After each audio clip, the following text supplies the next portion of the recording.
बंधु जंगल में तो मंगल है।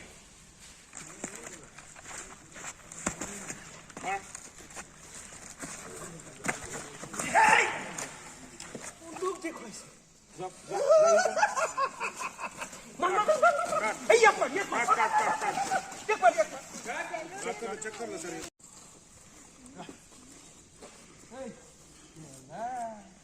ये पुलिस तो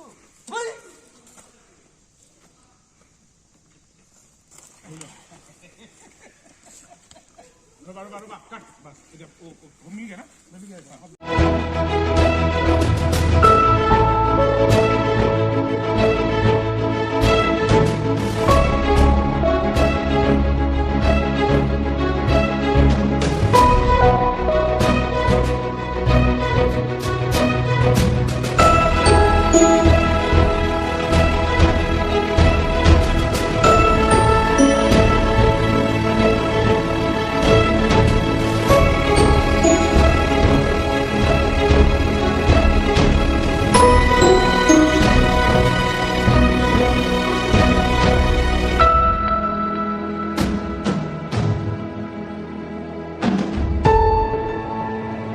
আমাৰ লক্ষীপথাৰ এইটো মানে আমাৰ অসমৰ যিটো 90 চনৰ আমাৰ এই বিপ্লৱৰ মানে আলফা বা আৰ্মিৰ যিটো সংঘাত সেইটো মানে এৰিয়া এটা দেখুওৱা হৈছে ভাল লাগিছে আৰু মানে কি মই ভাবোঁ কি যিখিনি মানে আমাৰ পংকজ পাতৰ ডাইৰেক্টৰ যিখিনি মানে তেখেতে লোকেশ্যন বা কেৰেক্টাৰ লৈছে ভাল লাগিছে আৰু ভাল হ'ব নিশ্চয়।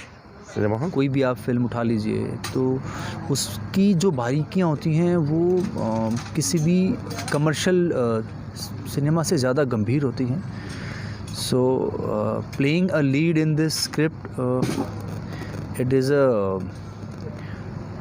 मैटर ऑफ रिस्पॉन्सिबिलिटी, जिम्मेदारी कि जिन लोगों ने उस दौर को देखा है वो लोग फिल्म को देख के ये ना कहें कि यार ऐसा तो नहीं हुआ था, ऐसा हुआ था। सो छोटी छोटी चीज़ें बहुत ज़्यादा हैं लखीपथार के अंदर जिस पे हमें बहुत ध्यान से काम करना पड़ रहा है। पंकज जी ने बहुत लंबे टाइम लेके स्क्रिप्ट को लिखा है, तो एक एक सीन पे हमारा डिस्कशन होता है, एक एक सीन पे हम लोग बहस करते हैं कि ऐसा क्यों है, ये ऐसा क्यों है। सो I feel it's a very important film and lots of responsibilities.